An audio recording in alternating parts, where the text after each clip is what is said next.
Hello दोस्तों, global affairs में आप सभी का स्वागत है और मैं हूं साहिमान।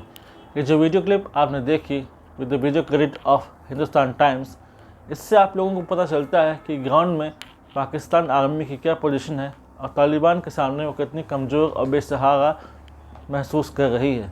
हर दिन तालिबान पाकिस्तान को नुकसान पहुँचा रहा है और हर दिन पाकिस्तान अपने ग्राउंड्स लूज़ कर रहा है, अपने आउटपोस्ट लूज़ कर रहा है और पीछे हटता जा रहा है। इसका तोड़ पाकिस्तान आर्मी और पाकिस्तान पॉलिटिकल लीडरशिप ने ये निकाला कि क्यों ना एंटी तालिबान अलायंस बनाया जाए और इस अलायंस का पार्टनर होगा तजाकिस्तान।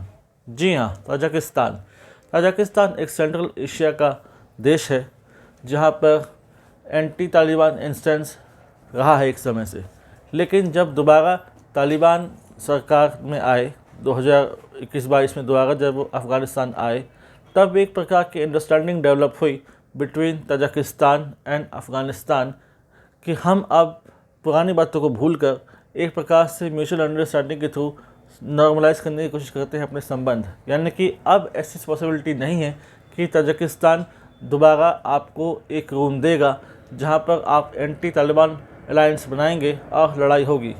जब 2001 में अमेरिका अफ़गानिस्तान आया था, तब नॉर्दर्न अलायंस में ताजिक ही थे जो तालिबान के अगेंस्ट लड़े थे और उन्होंने नुकसान पहुंचाया था। हालांकि तब पाकिस्तान सपोर्ट करता था तालिबान को, और जब नॉर्दर्न अलायंस हार गया तब पाकिस्तान में काफ़ी खुशियां मनाई गई। लेकिन तब पॉलिटिकल डायनामिक्स कुछ और थे, अब पॉलिटिकल डायनामिक्स कुछ अलग हैं। आज जो दोस्त थे वो दुश्मन बन गए और जो दुश्मन थे वो दोस्त बन गए। यानी कि तब तालिबान जो दोस्त था वो अब दुश्मन बन गया और तजाकिस्तान जो तब दुश्मन लग रहा था अब उससे आप दोस्ती का हाथ बढ़ाना चाहते हैं। लेकिन एक गलती जो हमेशा पाकिस्तानी लीडरशिप करती है वो ये कि अगर आपको कोई ग्राउंड क्रिएट करना ही है अपने फेवर में, तो आपको अपनी पॉलिटिकल लीडरशिप को आगे भेजना चाहिए। आपको चाहिए कि आप अपनी पॉलिटिकल लीडरशिप को आगे भेजें, आपको चाहिए कि आप अपने पॉलिटिशियंस को आगे भेजें। हमेशा आर्मी या स्पाई एजेंसी को आप आगे भेजकर अपना ग्राउंड ख़राब करते हैं। उन्होंने अपने ISI चीफ को भेजा आसिम मलिक को कि वो बात करे वहाँ के राष्ट्रपति से और एक ग्राउंड क्रिएट करे पाकिस्तान के लिए। लेकिन एक स्पाई एजेंसी ये क्रिएट कर सकती है आपके लिए एनवायरनमेंट, लेकिन एक पॉलिटिकल डायलॉग क्रिएट करे, एक पॉलिटिकल फ्रेमवर्क क्रिएट करे जहाँ पर दो देश मिलेंगे, बातचीत करेंगे और ये इंश्योर करेंगे कि हम एक अलायंस बनाएंगे, तो ये संभव नहीं। क्योंकि देखिए, जहाँ पॉलिटिशियंस होते हैं वहाँ पॉलिटिशियंस की बात समझी जाती है। एक स्पाई एजेंट और एक पॉलिटिकल लीडरशिप में कोई तालमेल नहीं हो सकता। और ये हमेशा से गलती रही है पाकिस्तान की कि उनको लगता है कि अगर किसी से बात करना है तो वहाँ सीधे कोई आर्मी जनरल भेजो या कोई ISI का ऑफिसर भेजो।